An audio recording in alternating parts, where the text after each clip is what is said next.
Hello and welcome all. I welcome you all at the 30th edition of the weekly webinar series on Catch the Rain campaign presented by National Water Mission, Minister of Jal Shakti, Government of India, and organized by APEC News Network. And like earlier 29 editions, today also we have representations from the various districts of the country.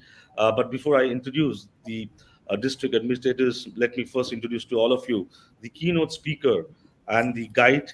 Uh, a person who is guiding us for this campaign. We have with us Debashri Mukherjee, a senior IS officer, who is the Additional Secretary and Mission Director of National Water Mission, Minister of Jal Shakti, Government of India. We welcome Debashri Mukherjee. Thank you so much for joining us today, ma'am. We also have with us Hari Chandana Desari, District Collector of Narayanpet from the state of Telangana. We welcome Hari Chandana ji. Thank you so much for joining us today. We have with us Shweta Nagarkoti, Assistant Collector of Thiruvananthapuram from the state of Kerala. We welcome Shweta ji. Thank you so much for joining us today. And I think we'll be joined by Ms. Soumya Pandey, who is the Chief Development Officer of Kanpur Dehat from the state of Uttar Pradesh. She'll be joining us shortly. So without taking much time, I'll request Debashri Mukherjee to uh, share with us her thoughts on the motive behind organizing this webinar series and how Kazran campaign is actually helping the cause of rainwater harvesting. Over to you, ma'am. Thank you very much. Am I audible? Yes, ma'am. Thank you, Goswamiji. Good afternoon, Hari and Shweta. It's good to see both of you.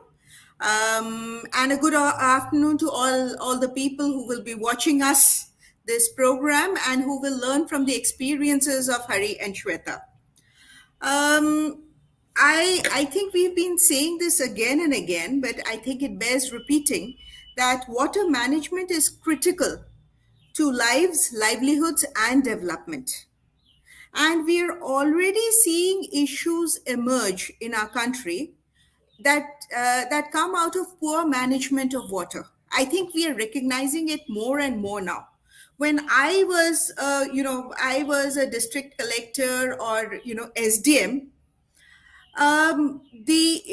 We didn't talk about water management that one. It was not central to development administration.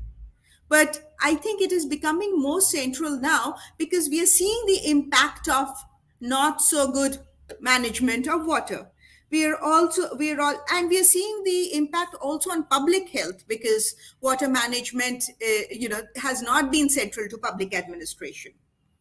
We are seeing that surface water sources are contaminated. There's enormous pollution, lakes, rivers, water bodies. We're also seeing groundwater tables dipping. In certain areas, groundwater tables also being contaminated, heavy metal concentrations rising because of depletion of groundwater tables. So there are multiple issues relating to water that we are grappling with today, and uh, and therefore it is important that water becomes central. I mean, it has always been central. We know how critical it is, but we've always thought that there's plenty. But now water management has to be central not just to administration but also to people's lives. It has to be central to our planning processes in rural and urban areas. But we have to bring water consciousness back into the lives of ordinary people. For instance, for a city dweller, how much do we think about water? And here we like to say that water is largely, particularly groundwater and wastewater, are largely invisible. If we use groundwater, we don't know what its quality is, what is the water table, we just use it. And when it comes to wastewater, once it goes down the drain, we don't care what becomes of it. So it's also important to make these invisible things visible. Now, the Jal Shakti Abhiyan, Catch the Rain campaign, is is trying to create a Jan Andolan. It's a call to action. This is for everybody to try and address these issues, to bring water back into the center of our consciousness. The objective of this, and you all know this, is to try and prepare for the rains. Rains are so very, very important to our country. And with climate change, we are seeing more and more variability in the water cycle. You could have extreme events, you could have longer drought periods. So it's very, very important to be able to make the most of whatever rainfall we receive. It is one way of managing floods. It is a way of dealing with water scarcity in the months where you do not have rain. So the JSA CTR is an effort in that direction. Now, I think these dialogues that we have with our young officers in the field are so very critical in this entire effort of bringing everybody together in terms of water management. In the first place, it is very, very important because we think, and I've, my experience is not, I've been now attended 2 rounds of dialogues, and this is my 3rd round. But what I've learned from here is, what are the things that you're doing at the ground level? What innovations are happening? So what really we want to learn, and that I speak for myself and I speak for other people also, is more than just the numbers. We renovated X number of water bodies, we planted X numbers of trees. We want to learn and understand the process. How did you do it? What were your challenges? How did you overcome the challenges? What did you think you didn't do so well? Because we'll also learn from the failures. So successes, failures, but most importantly, the processes, which is why these sessions are so valuable to us. The last point that I would like to say is that I'm so happy to see the both of you, and I understand one other officer is due to join in the follow-up week of the International Day for Women. I think women and water are so intertwined. Women are some of the worst sufferers of poor water management, but we still struggle to bring them in the center of decisions made with regard to water management. We talk about, okay, there are 30% women in panchayats, there are women in village water and sanitation committees. So there is representation. Is there participation? And these are things that we need to keep talking about. And women leaders like you, hopefully, even, the fact that there are 3 of us having this conversation today, I think we should also be able to, investigate how best we can make women central to decision-making processes around water. So this is something that I would also encourage you to explore. I'll stop here, and I think I'm really looking forward to hearing from our panelists. Thank you. Thank you so much, Devashri Mukherjee, for sharing your thoughts and setting the context of this edition of these weekly webinar series, which is happening for last almost 2 years. And in earlier 29 editions, as the ma'am was saying, that we have seen various cases of innovation at the grassroots level in various districts at the length and breadth of the country, be it from the northeastern side or the southern side or the western side or the north side or the central side. We have seen young district ministers and district collectors are doing innovation at the ground level. And as ma'am has rightly said, it's also important to know about not only about the data, what's being done, but about the processes, so that in that process we all learn how to move forward in the right direction. With this, on this note, I'll request Harichandana Desai, District Collector of Narayanpet, Telangana, to share her presentation. Harichandana is a 2010 batch IS officer, and I know for sure she is a climate change enthusiast and also worked tremendously in the field of recycling of plastic. If I'm not if I'm not wrong, so over to you, Harichandana. Thank you, Goswamiji, and thank you, ma'am, Debashri ma'am, for the wonderful forward thoughts. Actually, what the points that you had mentioned and pointed out, we have been doing in Narayanpet district. If I can have the presentation, please, Saurabhji. Yes. So thank you. We are actually focused. We have focused on stepwell conservation in Narayanpet. When I had taken over in Narayanpet 2 years ago, we had a NGO which was pointing out to some dilapidated stepwells in the district.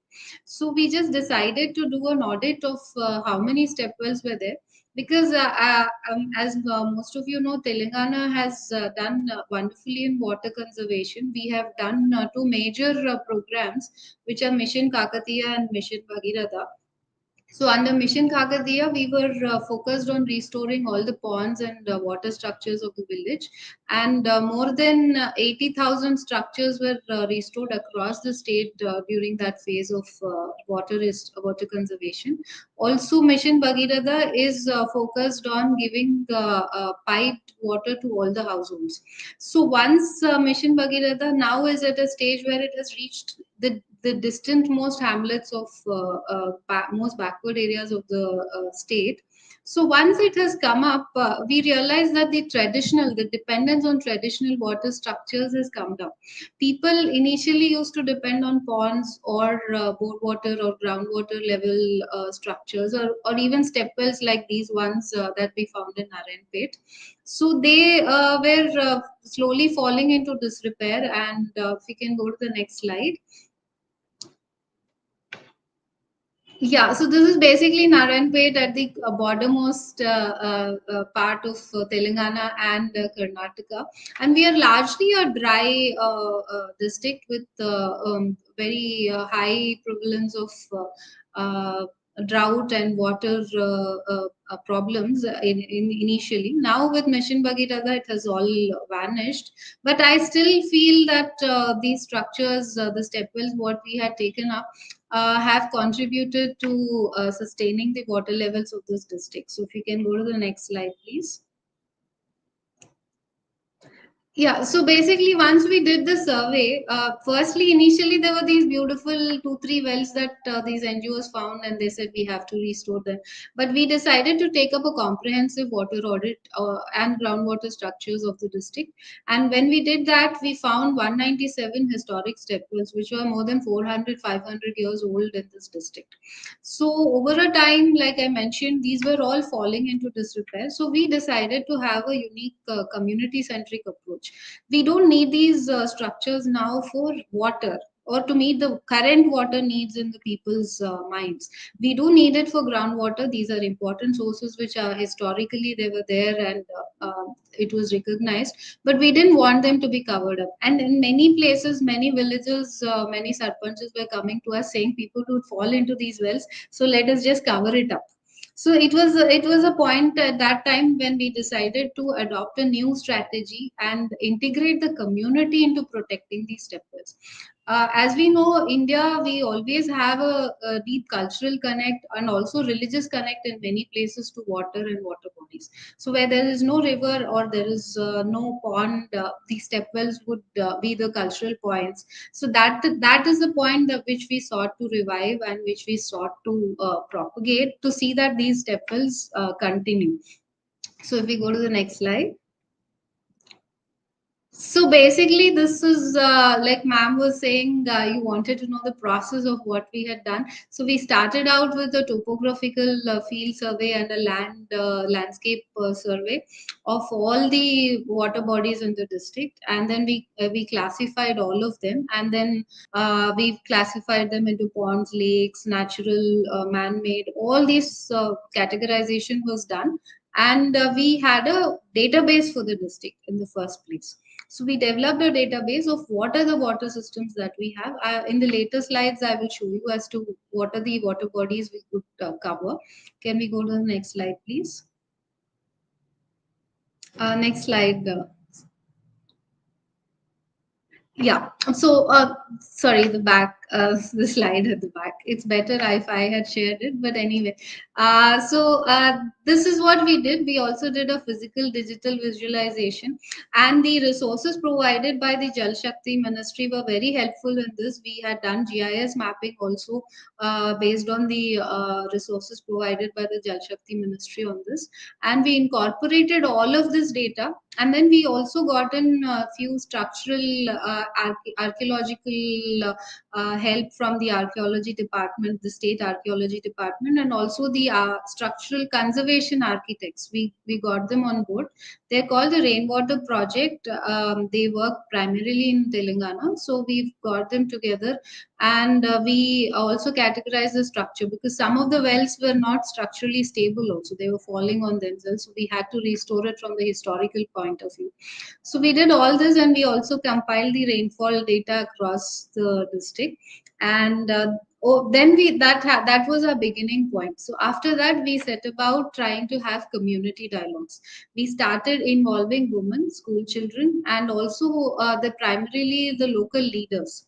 So how do we develop a cultural connect with them? So what we did was, if we go to the next slide, it was a simple thought, but it has been yielding very good results in Narayanpet, and it has been taken over in other parts of the state also now. We celebrate Dashara by celebrating Batkama. So that's a festival in Telangana where water is the main point. Women dance around water bodies with flowers, and it's a celebration of goddess and everything. And there are other festivals which are equally important, like Kartika Purnami and what we call even Sankranti. All these festivals, which are local festivals, we decided to center them around water.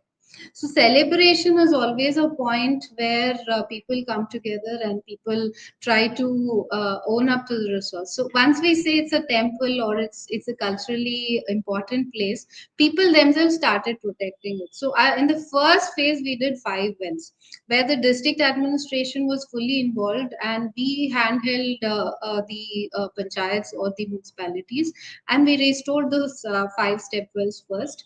And after we did that, and we celebrated a couple of festivals, which I'll show you in a small video at the end of this presentation. Once we did that, the interest in people was so high that today I have about 136 step wells restored, and some more are being taken up by the villagers themselves. Apart from this, the consciousness of water conservation has also increased. So it was very easy for us to take up other works like rooftop water harvesting. Now all our schools have rooftop water harvesting structures because the children themselves tried to get it into schools. We were having these water dialogues in schools and trying to tell them that you should have this.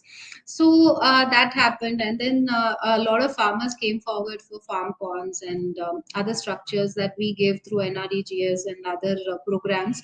So all this was being done, and overall we can see that the starting point was the wells. Obviously, we could conserve and preserve them, but the offshoot is also that people are conscious about where the water is coming from, where they have to store it, and how they have to use it. Though they might not have an irrigation need or a drinking water need because of the programs of the government, overall we need to focus on groundwater resources and how to improve them. So how ma'am said, women are at the forefront of groundwater conservation. So even these festivals, the first point was where women, we involve the women, we invoke that cultural connect of women with water, and that's how we were able to make a success out of this. And today, in fact, I'm still doing another 15,000 water structures across the district under various programs, different types, farm ponds, fish ponds, even check dams, all these things. People themselves are coming with their applications. It's not like now I have to go and ask them to do this. So if I can go to the next slide, I'll have some pictures for. So with this, the results are pretty obvious. It's just been a year since this effort, so I really cannot count how much the water level has improved. But like I said, we could, but the groundwater department data showed us a 7% increase in the groundwater levels of the district. So three mandals, which were the first preliminary mandals which we had taken up for stepwell revival, and also we had integrated combined strategy where NREGS was happening parallelly. So a lot of water structures, water ponds, and all these were being taken up. So this is how we could do it. If we can go to the next slide, I can show some pictures. Yes, so this is the water map of the district. This is a wonderful resource provided, the GIS resource provided by Jal Shakti Ministry, which we used for mapping out all the water resources of the district. And we've also made it live on our district website and all the state platforms where people can see their water resources. They can see their structures, and if they identify they can even zoom down and identify a place where they don't have enough water structures. They come back to us. We have these dialogues with panchayats where they can try to have bigger structures within their villages. If we go to the next slide, I'll show you all the 197 step wells which we have mapped out. So these are the step well map of the district. So these were the step wells. Some of them were in good condition. They are easily restorable because we noticed that the step wells which were attached to temples or to nearby religious structures fared better. So that is when we realized this cultural connect, and we decided to capitalize on that and use them. So this was one of the better ones. So if we can go to the next slide.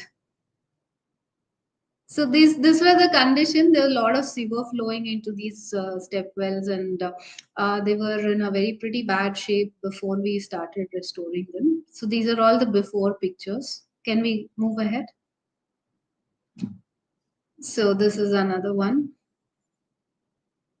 Please keep going. These are all pictures. So just a second. Yeah, so this is how we started to restore, and this had involved a lot of archaeological restoration which was needed. All this part was supposed to, it was quite under disrepair, and we had to restore it.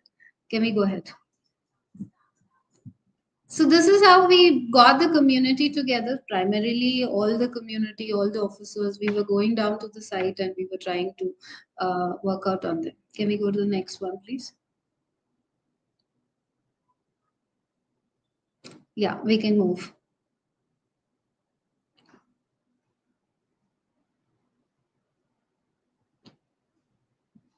So this is how we made them into celebration points. And now, if somebody tries to spoil these wells, also people come and they start saying, this place is important for us. It is you should not spoil it. So that's how we even brought about this awareness not to throw plastic, not to throw all, and let your sewer systems into these water bodies.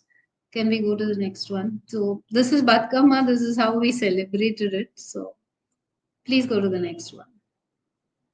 Yeah, we also brought about the cultural connect with having events in these places. Can we move?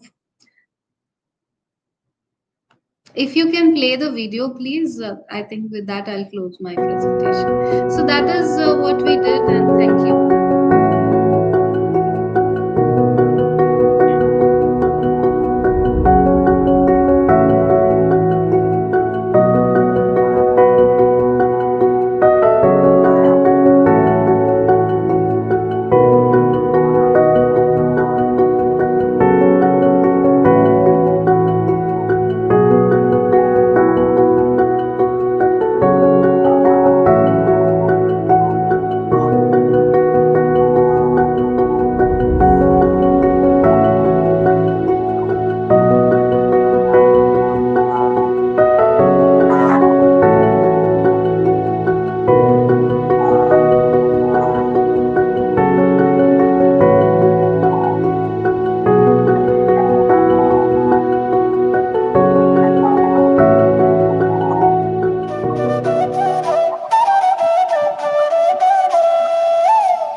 So thank you all. That was the first step well which we restored, and because of that, the imagery that we could show, a lot of other villages came forward, and subsequently it has been going on in a much more easier phase for us.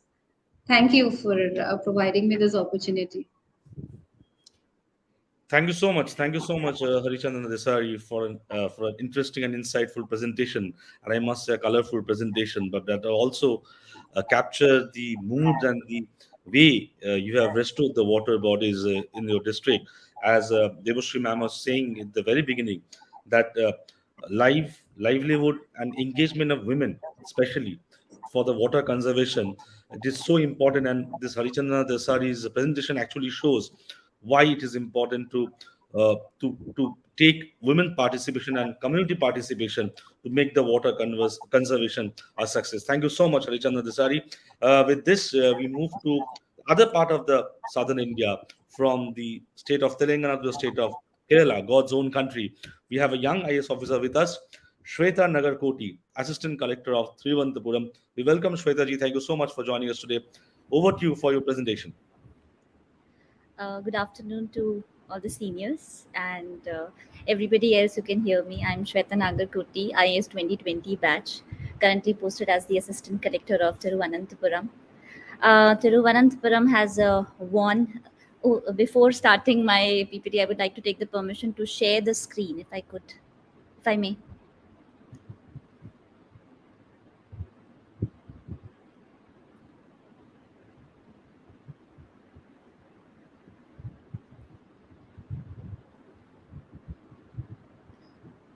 Is it visible? Yeah, we can Yes, see you. Shweta, it is. Go ahead. Okay. But we So can see your Google on the home page. We cannot see the presentation yet. okay.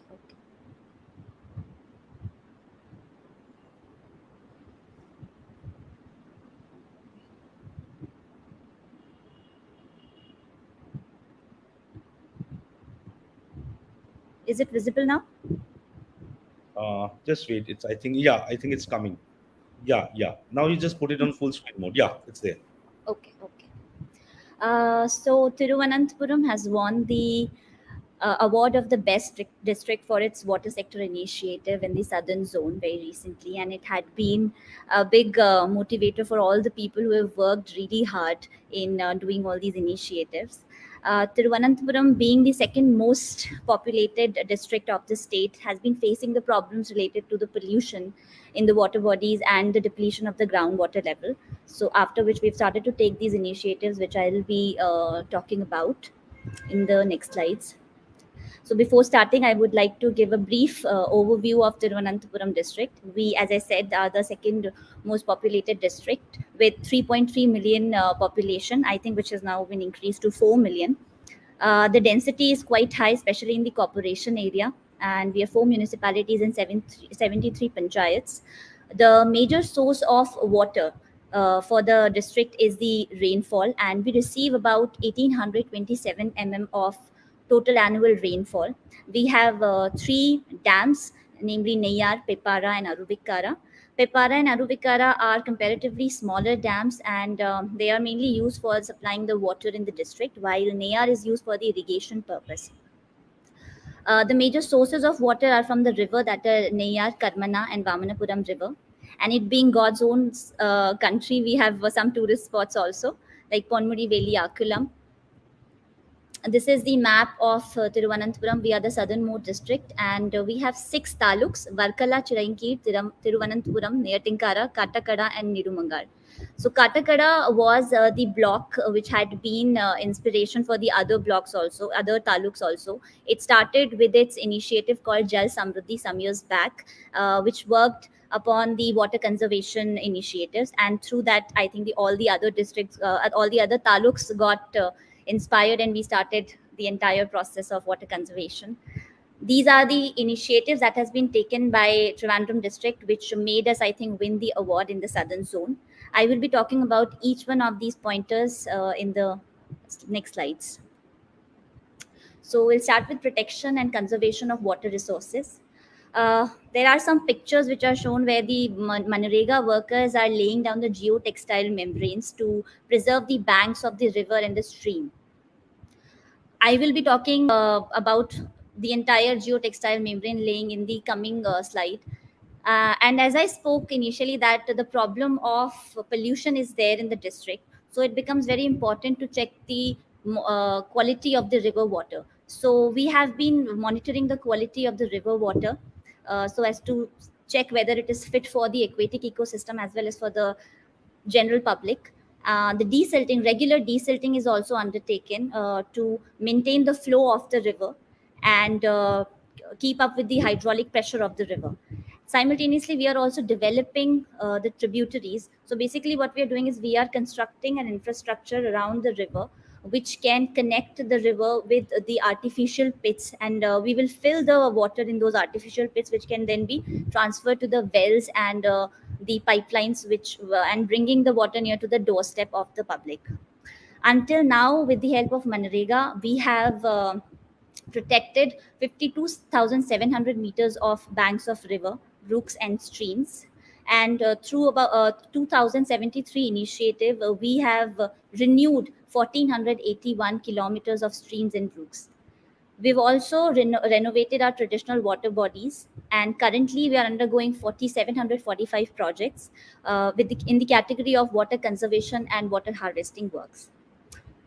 We have also constructed 549 farm ponds. I will be talking in details about the farm ponds in the next slide. Preserving groundwater reserve. Apart from pollution, groundwater, depletion of groundwater was also one of the problems that Trivandrum was facing. And we worked towards improving that issue. And we did it through soil and water conservation activities. And currently, until now, we have made 26,609 rainwater recharge pits, and soil conservation by planting more trees.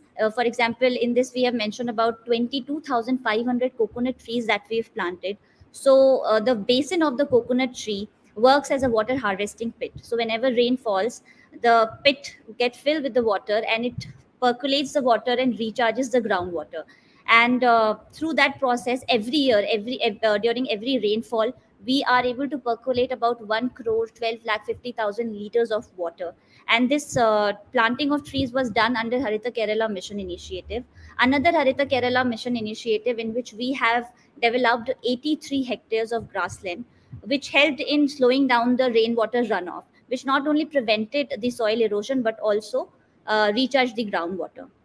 We have also constructed farm ponds. So farm pond is basically a land in the agricultural farms where either it could be in the public farmlands or by the private landowner also, that they can decide that this particular part of their farm they want to preserve water in this particular land. So the rainwater will be collected and then that can be used for the irrigation purposes.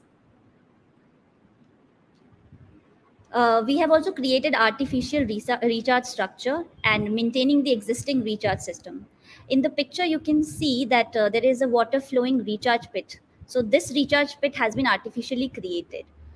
In Trivandrum, we have certain quarries. So these quarries become hollow because the stone, we take out the stone for the construction material, and then there is a hollow shape which remains, in which the rainwater gets filled.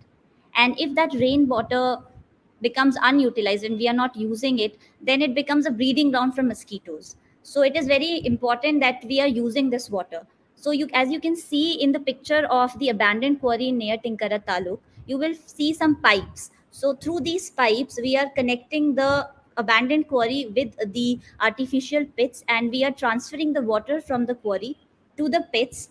And when this water is collected in the pits, then this water is then sent to the wells in the pipelines. And we also filter this water through a process called, as it is mentioned, open well sand filters over here. So basically, we lay down a thick layer of sand which acts as a sieve. So whenever the water is going before entering inside the ground, it gets filtered.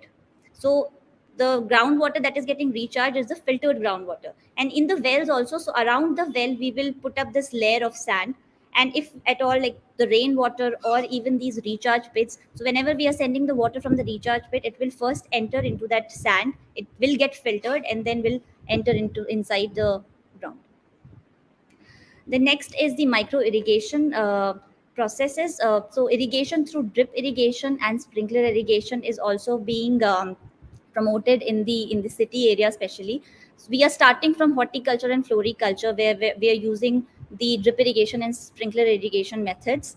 Also in the public building compounds, in the Raj Bhavan and all the official residences, we are irrigating the crops through the micro irrigation and drip irrigation process.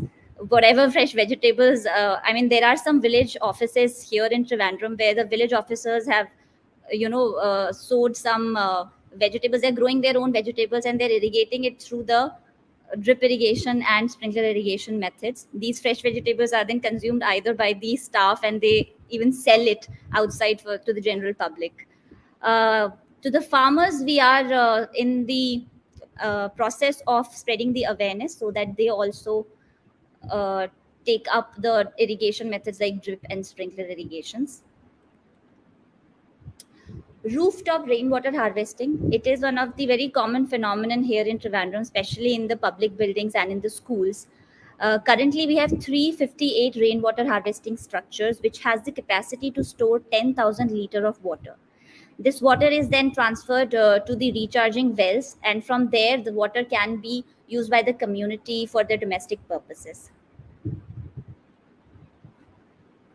Pollution, as I said, is one of the major problem for Trivandrum. So we are focusing upon recycling and reusing the wastewater, and for that we have installed some solid treatment plants, sewage treatment plants. So we have one sewage treatment plant in Muttathara, which is recycling approximately 110 million liter water per day. And then this water, the gray water, is being sent back and can be used except for the drinking water purpose. The water can be reused. The We are still undergoing this installation of other sewage treatment plants in the across the district, and all these sewage treatment plant will be working for the recycling of the water. There is another picture of an MBBR which is placed in the Medical College Hospital of Trivandrum. MBBR stand for moving bed bioreactor. So this bioreactor is similar to the sewage treatment plant, only it's smaller, might be a little expensive, but it does the same thing. So all the wastewater which is there in the medical college will be treated in this MBBR, and through the method of aerobic sludge treatment, where the pollutant will be converted into the simpler compounds of carbon dioxide, water, and the ammonia will be converted into nitrates and nitrites. I have also put up a picture of a Bandicoot robot. So we want to make Trivandrum manual scavenging free. So we have started cleaning the manholes with the help of the robots. I just wanted to show this, and I placed this in the slide. Planting trees, the maintenance of mechanism and survival of trees. So Harita Kerala mission was inaugurated in 2016 by our Honorable Chief Minister. And the aim of the Harita Kerala mission is to make Kerala clean and green. Under this mission, we does like afforestation, and we promote organic farming. We are also working toward conservation of water. And under this program, we have planted about 21,231 trees in 38 acres of land. Also roadside tree plantation of about 45,000 trees. And we will be maintaining and protecting these trees for 3 years. That is ensured in the scheme. Capacity building in water conservation and management.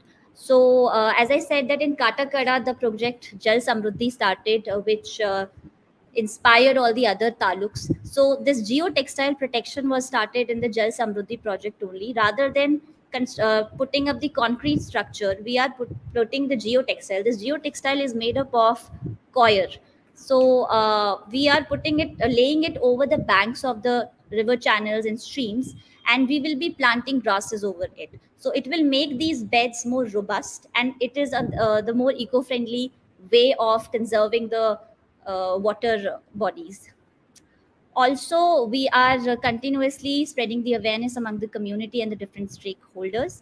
There has been water audit which was conducted 6 months back in all the public buildings, and it was found out that 20 to 30% of the water is being wasted. So after becoming cognizant of the fact, we have started the initiative of conserving water in the public buildings also. There were certain recommendations which were given during that water auditing time, is that we need to recycle the water, use the dry toilets, and collect the rainwater for gardening purposes. This is the current status of the pipe drinking water facility under the Jal Jeevan mission. In Trivandrum, we have total number of 686,000 households, and in April 2020, the coverage was only 24%, which has now been increased to 40%. So the goal is to complete the entire provision of the pipe drinking water to all the household by 2023 to 24. At the end, I would like to mention once again that we have won this award. At the same time, there was district awards that were given for the very first time in the state, and Trivandrum got somewhat around 12 awards, and one of the award was given to our district collector as the best district collector. With this, I would like to end my presentation. Thank you very much. Thank you so much, Shweta Nagarkoti, Assistant Collector of Thiruvananthapuram, for sharing with us different various initiatives being undertaken in your district, especially for water conservation, water management, rainwater harvesting, and different modes and method being used by your officials, especially quality of river water monitoring, protecting the river beds, and using robot to get rid of manual scavenging. And also, you have given a data of what kind of work being done on the Jal Jeevan mission for pipe drinking water. Thank you so much. We're also joined by Soumya Pandey, IS Officer, Chief Development Officer of Kanpur Dehat from Uttar Pradesh. We welcome Soumya Pandey ji. Thank you so much for joining us today. So from the southern part of the country, let's move up to the northern part of the country, the state of Uttar Pradesh. Over to you, Soumya Pandey, for your presentation. A very good evening to Debashri ma'am. Ma'am, it's a privilege to be able to share my thoughts with you and to hear my fellow speakers before me, my seniors, my colleagues. I'm sorry, ma'am, for joining a little late. We just concluded the elections in UP, and there was some counting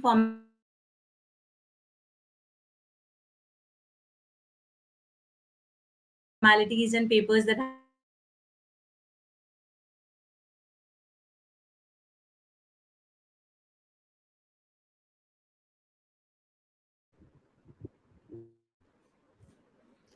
I think some connectivity issue maybe. Soumya, if you're having connectivity issues, I think turn off your video. Yes. Then I think we'll be able to hear you.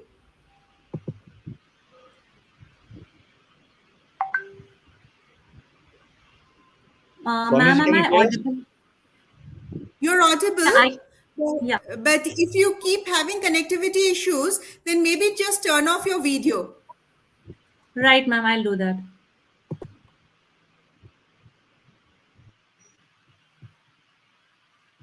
There are connectivity issues here, but today some line has been damaged, so that's why it's coming and going.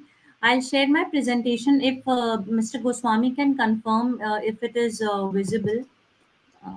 You please play it, ma'am. We'll just. Yeah, I'm just playing. 1 second. Yeah.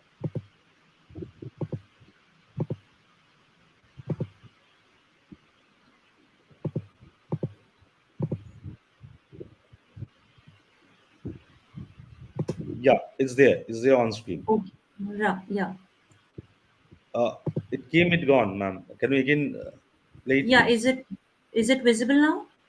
No, it was, but then it's gone. Okay. Because it's showing that sharing is on, but Goswami ji, Yes, ma'am. it's possible that because she has connectivity issues, she'll have problems sharing the screen also. Yes. So Is yes, it possible? Can you share it? yes, Do you yes. have I think we have it. Yes, I think now we can see the presentation, ma'am. Yeah. Right. Okay. Okay. Okay, please go ahead, Soumya. Yeah. Right, right. Ma'am, I'm 2017 batch officer, ma'am, currently posted as Chief Development Officer in Kanpur, Dehat. So this is a district profile. This is the map of UP. And so Kanpur, Dehat is a district which lies in the central part of UP. And we have a population of about 20 lakhs or so now. The In terms of rainfall and climate, we have a subhumid type of a climate, and 90% of our rainfall takes place during the monsoon season, that is from June to September. So all the works of catch the rain and all the works for water conservation, all the planning for water conservation, we did in the months of March, April, May, June, so that from July, when the monsoon comes, we are able to catch every drop of rain where it falls and when it falls, as the tagline goes. uh, since Kanpur Dehat lies in the Ganga Yamuna Doab region, so the soil is fertile, and the basic.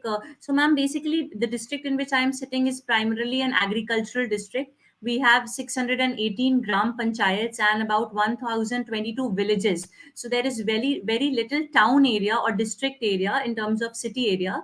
And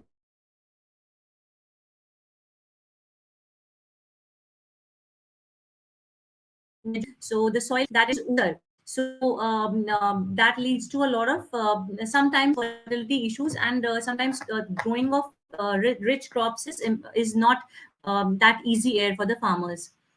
Ma'am, this so we have 10 blocks in Kanpur Dehat, and this I gathered this data from the underground water department here.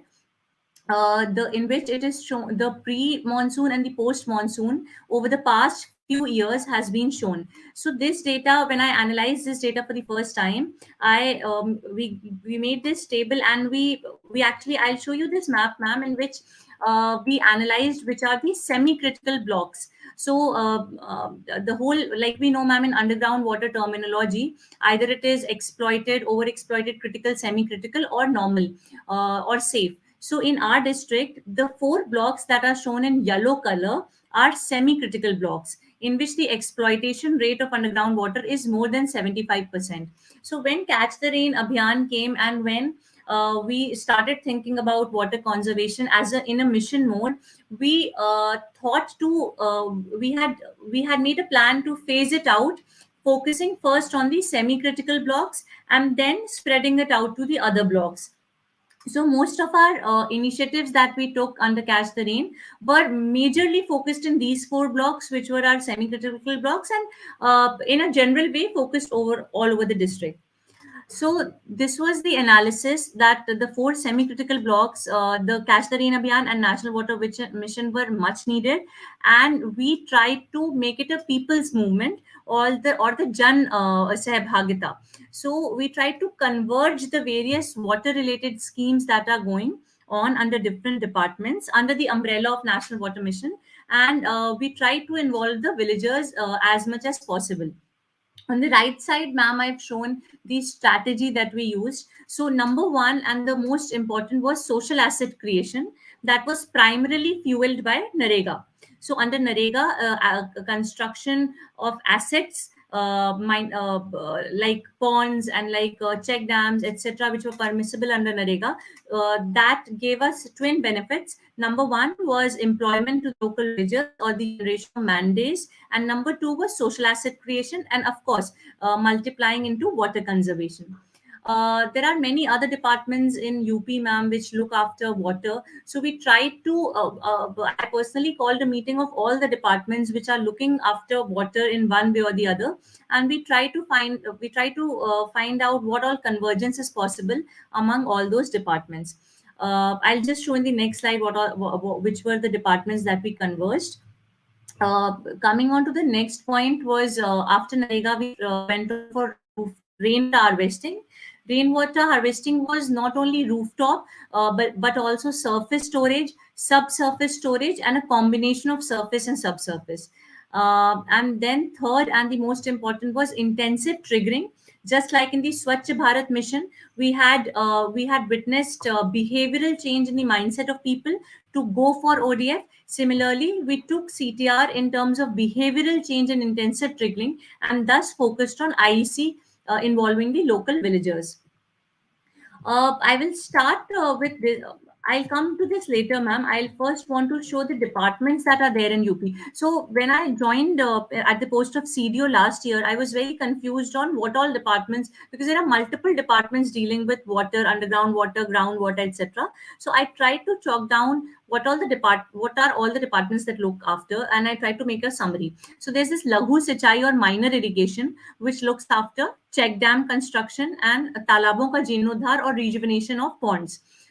So this was one major department that we focused. Second was Jal Nigam. Jal Nigam focuses on Jal Jeevan Mission, Har Ghar Nal or water in every house. The Gram Vikas or the Rural Development Department, this majorly deals with Narega or rejuvenation of the ponds. One Vibhag or Forest Department is concerned with afforestation, which directly and indirectly is linked with underground water rejuvenation. Then the Krishi Vibhag or Agricultural Department also runs a lot of scheme about check dam construction, Khet Talab Yojana, Jal Sanchayan, on-farm harvesting. The next was Parti Bhumi Vikas Vibhag, which also looks after Jal Sanchayan. The Sichai Vibhag, the irrigation department, that also looks about Talabon ka Jeernodhar. Awas and Shehri Niyojan, the urban development department, was also running schemes on rooftop rainwater harvesting. And lastly, the horticultural department, looking after the drip and sprinkler irrigation. So these were the broad departments that I could chalk out, ma'am, in which I tried to analyze that how we could get better benefits by converging the efforts of all departments in the 4 semi-critical blocks that we have. So I will start with Manrega.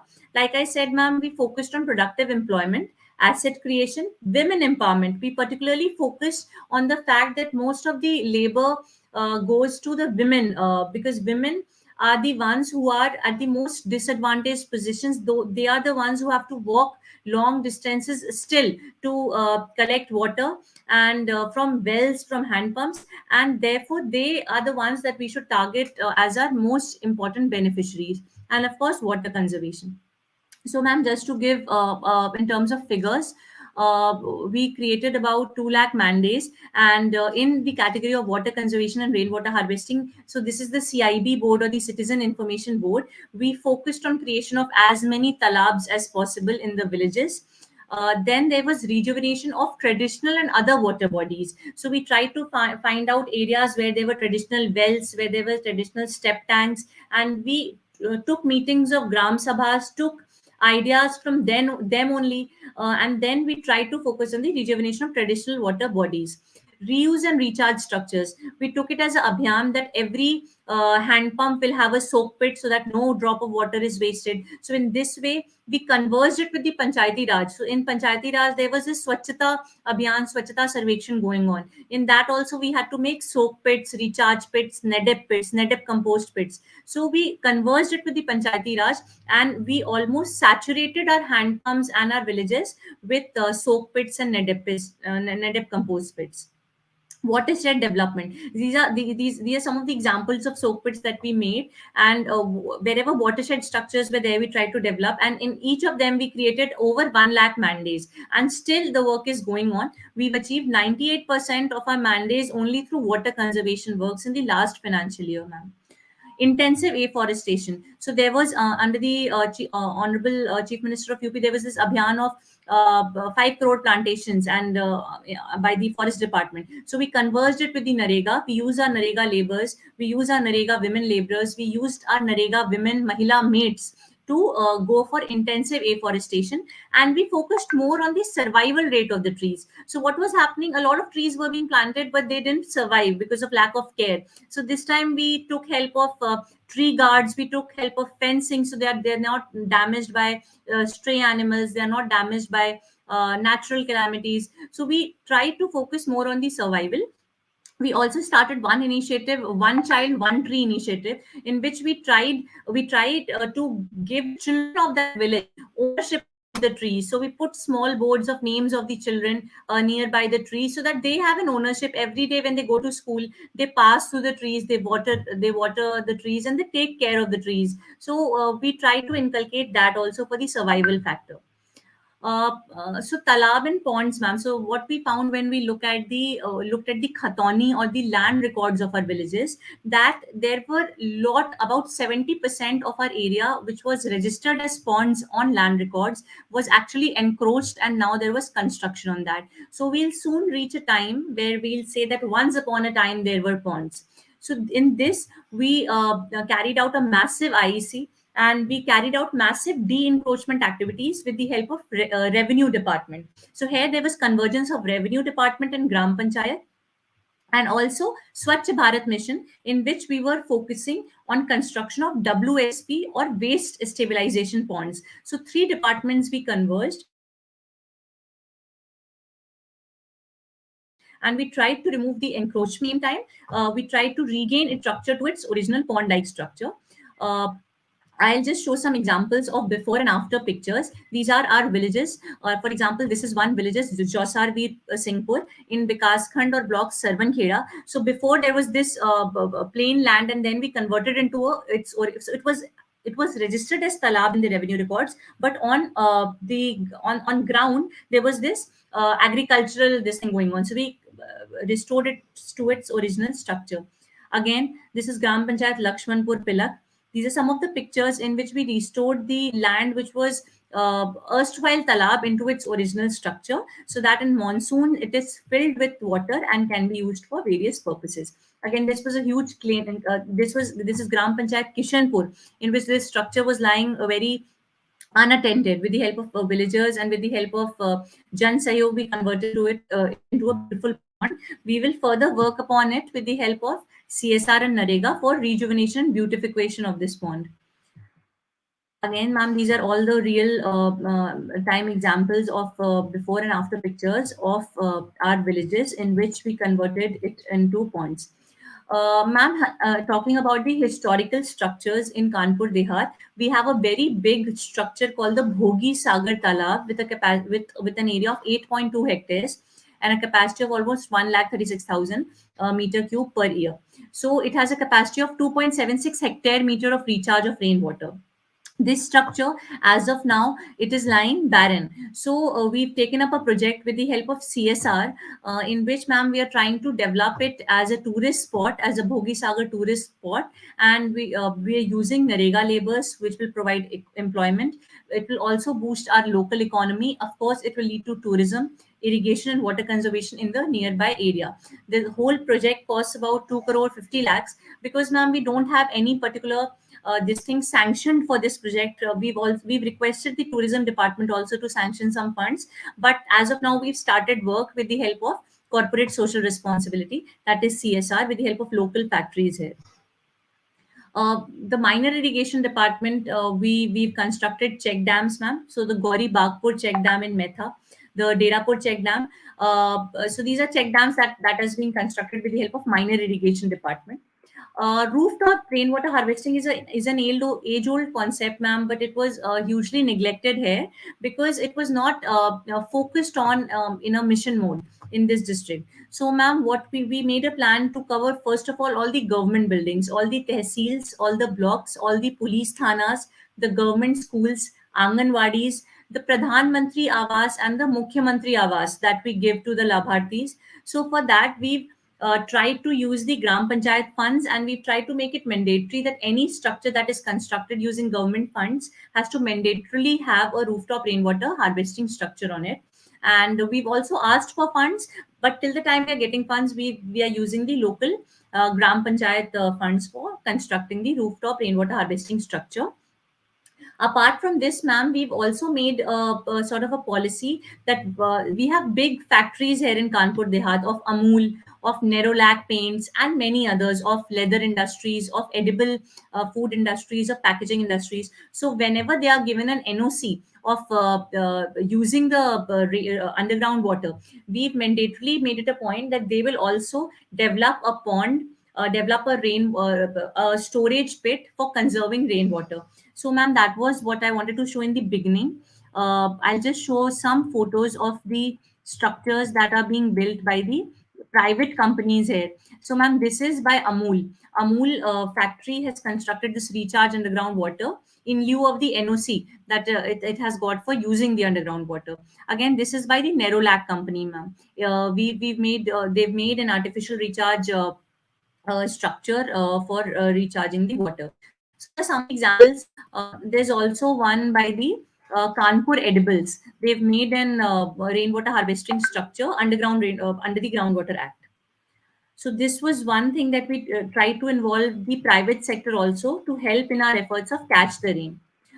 In rooftop rainwater harvesting, like I was mentioning, ma'am, this is our fire station office. This is our Lagu Sichai office. Again, these are the government buildings in which we've mandatorily made the rooftop rainwater harvesting mandatory.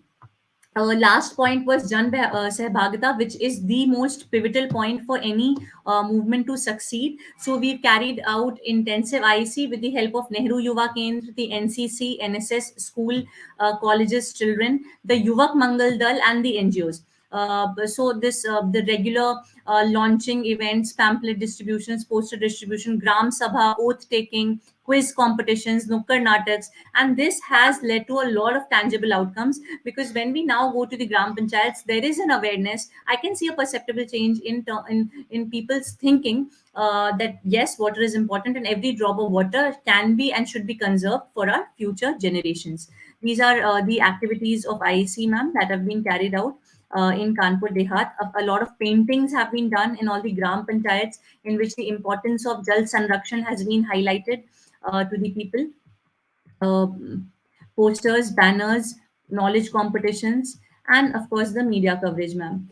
CSR, like I've already shown and mentioned, ma'am, we've also used CSR. We've also tried to, one point was also pollution of the ponds. So we have few ponds in Kanpur Dehat which are full of cyanobacterial bloom or the blue-green algae, which is damaging the aquatic life of ponds and also the nearby areas. So we are using CSR and social banking for cleaning these ponds and using people's efforts also. Like every Sunday we use this that everyone has to come out of their houses and help in cleaning the pond. So we are trying to create a people's movement for this also. The Jal Jeevan Mission. In Jal Jeevan Mission, the district project reports of each of the villages for water tanks has been prepared. The gram panchayats have to be saturated with water tanks and null. So in that also we are carrying out intensive IEC activities so that people realize the importance of water. They pay their water tax also to the gram panchayats, and hence they conserve water at the same time. This is the convergence that we've used as a model for making CTR give us tangible results. And these are the departments that we converge. Some of the challenges which I faced on the ground level, ma'am, and which I would like to share and get guidance from you on the same. One was funds. So sometimes what happens, ma'am, that gram panchayats have their own plans and we don't get funds for rooftop rainwater harvesting. So it's difficult to carve out funds sometime for some of the ideas, for example, rooftop rainwater harvesting or some other projects that we plan. For example, the Bhogi Sagar Talab beautification and rejuvenation. Secondly, ma'am, I feel there isn't a dedicated body for planning and convergence at the district level. So everything is going more in a haphazard mode at the district level. So if there is there is this monthly review that happens, but we don't have any specific targets or achievable tangible outcomes on which we can assess our performance. Then third is IEC outcome monitoring becomes difficult because we carry a lot of IEC, but again we don't have any measure or a tangible standard to measure how IEC is actually impacting on ground. Fourth is sustainability, ma'am. How to make it a sustainable movement that even, and not an officer centric moment, that even if one officer goes and the other comes, water conservation becomes and remains a priority at the district level. Another is a PPP model. We don't have a defined PPP model. The private sector also, we have to pursue a lot of times with the private sector to come and rope in. So there's not well defined or mandatory provisions for the private sector to help us in water conservation. And for young officers like myself and others, ma'am, if there could be more exposure visits to places which are doing good in water convergence, like Rajasthan, like South India. So maybe UP can also emulate models according to its own specific situations and copy it here. One and a last point was, ma'am, there is a Bhumi Sanrakshan Vibhag in UP which is lying defunct for a long period of time. So Bhumi Sanrakshan Vibhag was one Vibhag which used to focus on soil conservation, soil rejuvenation, but nowadays it isn't getting funds, and therefore it is lying defunct here in UP. So these were some of the field level challenges I felt, ma'am, that I should share with you. And this was the JJM, ma'am. I'll not go into the details of JJM because Jal Jeevan Mission has already been discussed in detail. I would end my presentation, ma'am, with one line of Rahim. Rahiman pani rakhiye, bin pani sab soon, pani gaye na ubre, moti manus choon. We all understand the importance of water. We all understand why we should conserve it for future generations. But I think it has to be embedded in the minds of people more specifically, so that it becomes a people's movement in true sense. Thank you, ma'am. Thank you, Soumya Pandey, Chief Development Officer of Kanpur Dehat, Uttar Pradesh. And if I take a crux of what your presentation, I think it's more than 100 slides. It was like how you have successfully made Catch the Rain campaign and the water conservation people's movement by bringing behavioral change with women empowerment, which resulted in water conservation. Thank you so much, Soumya Pandey. Now I hand over the session to Debashri Mukherjee for her closing remarks and her guidance to all of us. Over to you, ma'am. Thank you very much. So, Hari, Shweta, Soumya, all three of you give me a lot of hope. Hari, from your presentation, what I found fascinating was the way the heritage structures were actually, you mobilize people around heritage structures to then sort of establish the centrality of water. And that's very fascinating because, traditionally people have conserved sacred groves, communities have come around, to protect those resources. So if we can trigger those things, I think that's a very, very good process. Just a quick question. I mean, we try to keep these sessions as interactive as we can. I didn't want to ask you guys questions while you were presenting, but just a quick question. So, most of these sources were polluted, and you cleaned it up over a period of time. How did you do that? Beyond just stopping the sewage flowing into those structures, did you manage to sort of revive catchments or ensure that how did you ensure that the water was cleaner? Ma'am, actually, most of these structures are groundwater. They're very deep wells. That's what we found. And also, most of them are rainwater preserving structures. So, some of them were completely dried up. The ones I had shown were filled up with plastic and sewage. So, what we did was we diverted the sewage lines into compost pits, or these big soak pits kind of structures that our villages had. In fact, most of our villages have soak pits in each of the households. So we don't have sewage now coming into these structures. So that's what we tried to link it with Manrega, where each household had a soak pit. Wherever there was no soak pit in the household, we tried to create a community soak pit at a common juncture, so that the entire village was not discharging any wastewater as such.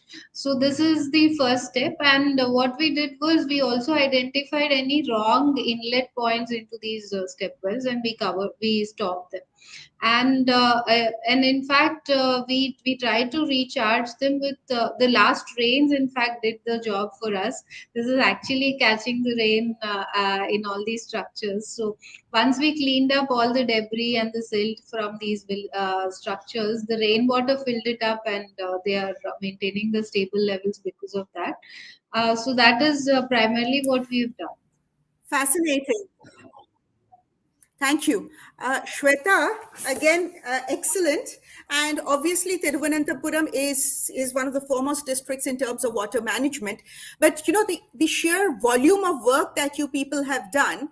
Now, my question is, did you create a district, which is something that we have been requesting all districts to do?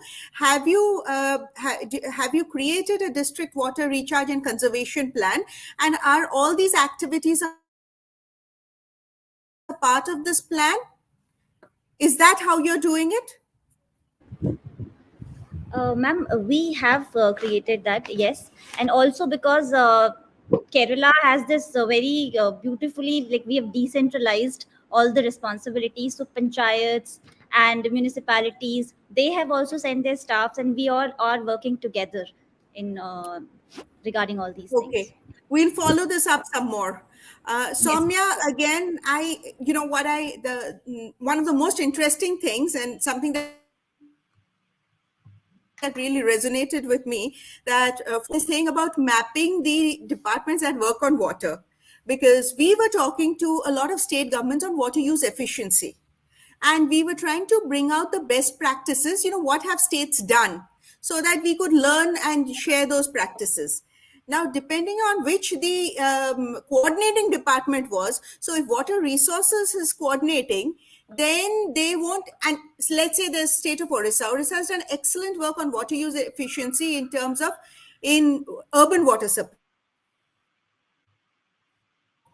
But because water resources department is leading it, they will not talk about what urban water supply department has done. So I'm glad that this leadership is happening at the district level, and that is the idea. Let's converge. Like the elephant, the various aspects of water use is important. But also the other things that I've noted from what you said are really you have given me work.